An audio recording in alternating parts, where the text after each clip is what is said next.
Financial gurus love to tell you that paying off a $30,000 car loan or student debt simply saves you a couple $1,000s in annual interest. They might also tell you it just gives you peace of mind. But they are looking at the completely wrong ledger. The true shift of becoming debt-free is not about the interest you save. It is about a sudden, permanent change in your investment math and the total collapse of your personal risk. I know how that sounds. Let me earn it. To see this clearly, meet David and Sarah. Both earn $150,000 a year, both save 20% of their income, and both carry $40,000 in debt. David aggressively pays his debt off, sacrificing a full year of stock market returns to hit day 365 completely clean. Sarah plays the optimization game, paying only the minimum so she can keep her extra cash invested in the market. This creates a choice between the treadmill and the runway. Sarah is running incredibly fast but stays pinned to a fixed spot. David is quietly building the clean speed required to lift off entirely. To understand why David's path is superior, we must stop viewing debt as a moral failing or a bad habit. Instead, you need to see debt for exactly what it is: anti-liquidity. Every single month, a portion of your paycheck is already promised to someone else before you even open your bank account. This creates a hidden, structural problem. When you carry fixed monthly payments, your baseline survival cost becomes artificially inflated. You are forced to earn a specific, high amount of money just to keep your head above water, which limits the choices you can make with your career or your investments. We can measure this using what I call the cash flow freedom metric. This is simply the ratio of your mandatory survival costs, your rent, your food, and your debt payments, compared to your total take-home pay. If your debt payments are high, your mandatory costs eat up most of your income, leaving you with very little room for error. This isn't just about missing a few extra dollars for a vacation. It is about your personal volatility risk. Think of it like a boat with a hole in the bottom. As long as you are moving fast, you can bail out the water. But if you lose your job or the market takes a sudden turn, you have no buffer. By carrying that debt, you are forcing yourself to run faster just to stay in the same place. Once you clear that debt, your mandatory survival cost drops. You gain the power to choose how you live and how you grow your wealth, rather than just working to feed the lenders. This structural trap becomes even harder to see during the first 12 to 24 months because of something called the leverage illusion. In this early phase, Sarah's path looks much smarter. Every month, she sends her extra money straight into her investment account. When she logs in, she sees her balance growing, and she feels highly sophisticated. She believes she is beating the system by letting her money work for her in the market while only paying the bare minimum on her debts. Meanwhile, David's plan looks like a total disaster on paper. His investment account is completely empty, and his net worth looks totally flat. Every single dollar of his extra income is being dumped into a dark black hole to pay down his debt principal. Because paying off debt feels like a zero-return investment, it looks like he is falling far behind. This exact moment is where most analytical people give up on becoming debt-free. If you only look at a basic spreadsheet during the first 2 years, the numbers lie to you. It looks like Sarah is winning the race because her assets are visible, while David's progress is completely invisible. But what Sarah does not see is that she is building a house on a shaky foundation, while David is clearing the ground to build something permanent. To truly understand why the early spreadsheet numbers lie, we have to look at the silent leaks in Sarah's strategy. Most people love to use the simple math argument. My debt interest is only 4%, but the stock market returns 8%, so I am making a clean 4% profit. This sounds great in theory, but in the real world, this math falls apart due to hidden friction. First, there is the issue of taxes. Your monthly debt payments must be made with after-tax dollars, meaning you have already lost a chunk of your income before you pay the bank. On the other side, any gains Sarah makes in her investment account face tax drag. If she ever needs to touch that money, Uncle Sam will take a cut of the profits, shrinking that beautiful 8% return down to something much smaller. Second, there is a major human problem called behavioral leakage. The spreadsheet assumes that Sarah will perfectly invest every single leftover penny every single month without fail. But in reality, life gets in the way. When cash sits in a checking account, it tends to get spent on dinners, gadgets, or upgrades. Finally, the market's returns are unrealized.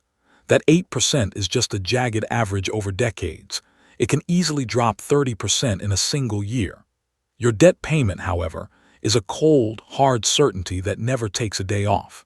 When you try to play this game, you are trading guaranteed cash today for an unpromised promise tomorrow, all while ignoring the silent friction draining your wealth behind the scenes. By the time year 3 rolls around, the scoreboard looks completely different. David reaches day 365 with absolutely zero liabilities. Suddenly, his monthly structural overhead drops by a staggering $1,500. Every single dollar that used to fly out of his paycheck to pay off lenders now stays directly in his pocket. This is the exact moment where the mathematical paths of our two characters completely split. Because David's baseline survival cost is now incredibly low, his risk tolerance changes dramatically. He no longer has to worry about keeping a safe, boring job just to meet his monthly bills. If he wants to take a big professional risk, like joining a startup or starting his own business, he can do it without fear. He can also invest aggressively into more volatile assets that offer much higher growth potential, because he does not have to worry about a sudden drop in the market hurting his ability to pay his rent. Sarah, on the other hand, is still trapped on the treadmill.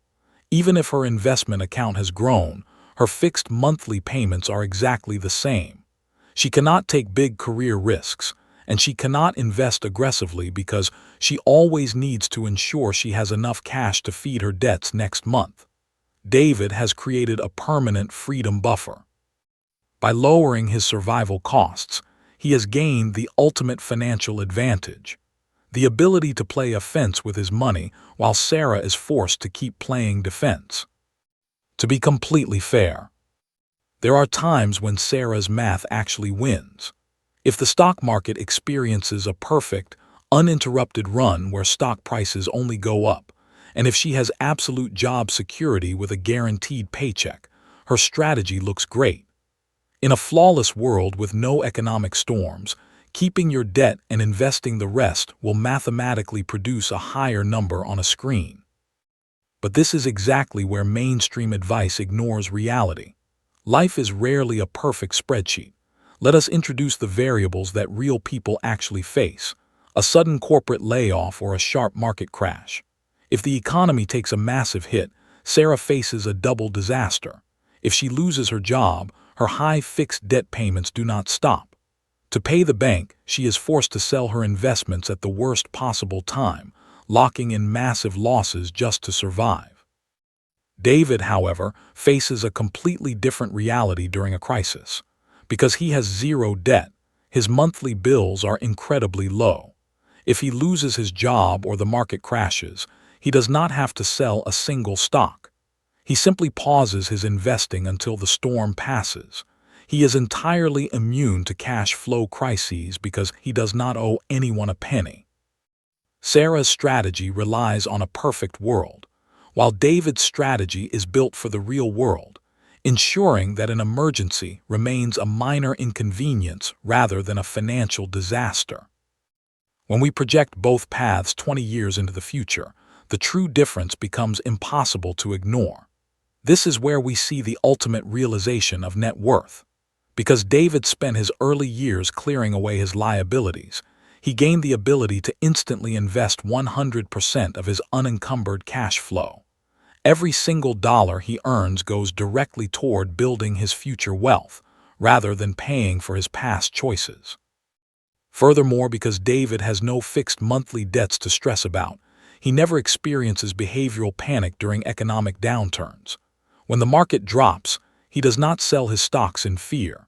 He leaves his money alone, allowing it to compound quietly over time. Sarah, however, continues to battle the friction of her debt payments. Over 2 decades, those minimum payments and the constant fear of a financial emergency slow her down like a heavy anchor. The resulting gap between their bank accounts is not just a few $1,000s. It is a massive structural chasm. David's net worth curve aggressively shoots past Sarah's, moving with a speed that she simply cannot match. This enormous difference in wealth is not because David earned a higher salary or discovered a secret investment. It happened because David unlocked compounding velocity by removing the drag from his life, while Sarah remained trapped by the very tools she thought would make her rich. To see the final flaw in Sarah's plan, we can run a simple backwards calculation. Let us look at what the math actually requires to justify holding onto $40,000 of debt just to invest in the market. To make this risk worth it, your investment portfolio cannot just beat your debt interest rate by a little bit. It has to earn a massive extra reward, which experts call a risk premium. When you sit down and look at the real numbers, you have to account for taxes on your investment gains, the steady loss of purchasing power from inflation, and the pure risk of the market dropping. Once you add all of those factors together, your investments actually need to clear an incredibly high hurdle. You would need your portfolio to perform perfectly year after year without a single mistake.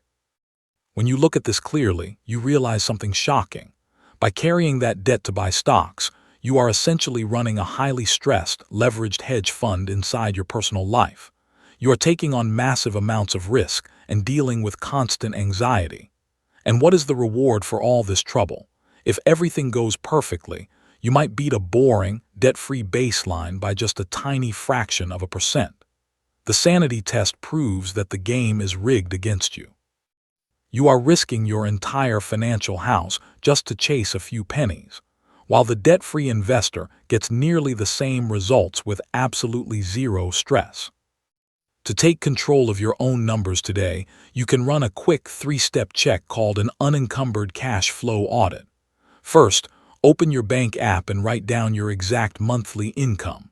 Second, add up your absolute survival costs, like rent and groceries, but leave out every single debt payment. Third, subtract that clean survival number from your income. The amount left over is your true unencumbered cash flow, the exact amount of money you would get to keep, invest, or use the very day your debt disappears. Seeing this number clearly changes your entire outlook. It proves that completing your first debt-free year is not just a psychological milestone or an emotional badge of honor. It is a powerful structural launchpad for your entire financial life. When you eliminate your liabilities, you change the actual physics of your money, switching from a slow crawl to maximum speed. To automate this math for your own portfolio and see how fast you can grow, grab the Cash Flow Velocity Calculator linked below. It will show you exactly how to wipe out the friction in your budget and map out your path to true freedom. It is time to stop playing defense with your liabilities and trying to manage bad math. Start engineering your financial runway today, clear the debt out of your way, and get ready to lift off.